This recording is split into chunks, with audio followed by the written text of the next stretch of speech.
ඒ අයගෙන් සමාව ඉල්ලනවා. ඒ අය සමහර අය මට දාලා තිබ්බ වාඩි වෙන්න සීට් එකක් ඕනෙත් නැහැ, කෑම ඕනෙත් නැහැ. අපිට ඇවිල්ලා හිටගෙන කොනක ඉන්න ඉඩ දෙන්න කියලා. ඉතින් ඒම අපහසුතාවයවල වලට ලක් කරන්න මම කැමති නැති නිසා ඒ අයට මම ඊළඟ පොහොය වැඩසටහනට සම්බන්ධ වෙන්න කියලා කිව්වා. ඒ වගේම අද මේ ගෙදරවල් වල ඉඳගෙනත් පුළුවනි මේ වැඩසටහනට සම්බන්ධ වෙන්න. අපි YouTube හරහා දෙනවා මේ අද දවසම මේ හවස 5ට වෙනකම්ම ගෙවල් වල ඉන්න අයටත් තමන්ගේ වැඩ කටයුතු ඉවර කරලා කැමති අයට සම්බන්ධ වෙලා මේ වැඩසටහනේ ඵල ලබා ගන්න පුළුවනි. අද දවස අපිට සාර්ථක කරගන්න මට ලොකු පිටුවහලක් වුණා. අපි ළමා කාලේ ඉඳලා දැන් අඳිනන මගේ යෙහෙලියක් ඉන්නවා. එච්චරමයි මට මේ කාලේ ඉඳලම ඉන්න අයගෙන් මේ අපිත් එක්කලා මේ ආධ්‍යාත්මික ගමන යන්න අපේ කියන ගමෙන් ඉන්න එකම යෙහෙලියයි. එයාගේ පවුලේ අයත් එක්කලා අද මේ වැඩසටහන සාර්ථක කරගන්න මට උදව් කළා. පුෂ්පා වීරසේකර, චන්දිමා වීරසේකර, ගාල්ලගේ මැතිතුමා මම ඒ සියලු දෙනාටම අපි ආශිර්වාද කරමු. ඒගොල්ලන් නිදුක් නිරෝගී වෙලා සතුටින් සාමයෙන් ප්‍රේමයෙන් ප්‍රීතියෙන් පිරුණු ජීවිතයක් ගත කරන්න ලැබේවා කියලා. අපේ පරමාර්ථයේ සිල්සුවේ පරමාර්ථයේ සුචරිතවත් සමාජයක් ගොඩනැගීම. එහෙමනම් අපි පිළි අරගෙන තියෙනවා අපේ අද සමාජය දුෂ්චරිතයි කියලා.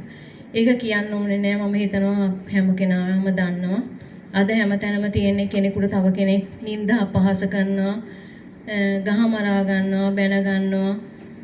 ඒ වගේ සමාජයක් අද ගොඩ නැගිලා තියෙන. දරුවන් අතරේ කුපිතකම් වෙලා අම්මට තාත්තට ගහන, ඊළාට ඉස්කෝලේ ගියත් යාළුවෝ ඒ යාළුකමක් නැහැ. ඇත්තටම කිව්වොත් ළමයි දෙන්නෙක් එකතු වුණොත් ගහ ගන්නවා, මරා ගන්න විදිහටම අද සමාජයේ දරුණුම වෙලා තියෙන්නේ.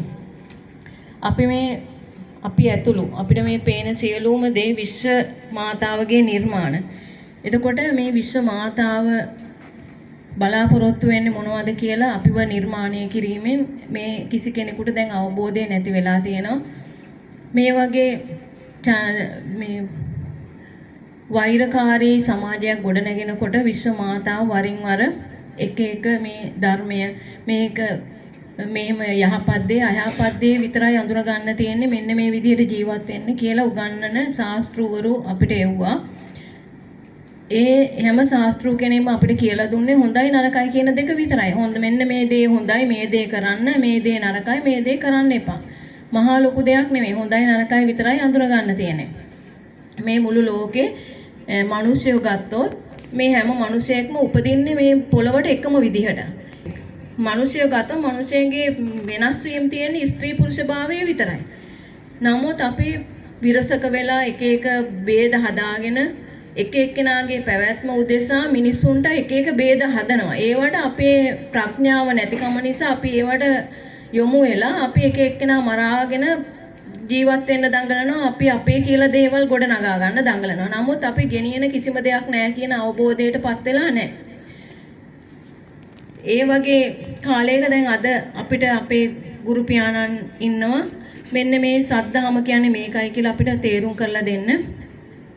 නමුත් ඉතින් බොහෝ දෙනෙක් ඉන්නවා අපේ බුදුහාමුදුරන්ගේ කාලෙත් හිටියා, ජීසස් මොනිසුමාගේ කාලෙත් හිටියා. ඒවට විරුද්ධව කතා කරන අය අදත් අපිටත් ඉන්නවා. ඒ වගේ නිନ୍ଦා අපහාස ගැරවුම් කරන අය. නමුත් අපි ඒව එකක්වත් ගණන් ගන්නෙ නැහැ. අපි කියන්නේ සත්‍යය නම් එන්න අපිත් එක්කලා මේ සත්‍ය අහන්න, ඒක අවබෝධ කරගන්න, අවබෝධ කරගෙන ප්‍රඥාවටපත් වෙන්න. මේ වගේ මේ වෛරීකාර සමාජයෙන් මිදිලා අපි යහපත් සමාජයක් ගොඩනගන්න අපේ දරුවෝ අපිට ලොකු පිරිසක් රටක් කරන්න බෑ. නමුත් Tamanට පුළුවන්, Taman යහපත් වෙන්න පුළුවන්, Tamanගේ දරුවෝ යහපත් වෙන්න පුළුවන්. මේ කියන්නේ සත්‍ය නම් තව අයට ඒක අවබෝධ කරලා දෙන්න පුළුවන්. ඒගොල්ලෝ පිළිගන්නේ නැත්නම් ඒකත් ප්‍රශ්නයක් නෑ කියලා ඉවරලා Taman යන මාර්ගේ යන්න.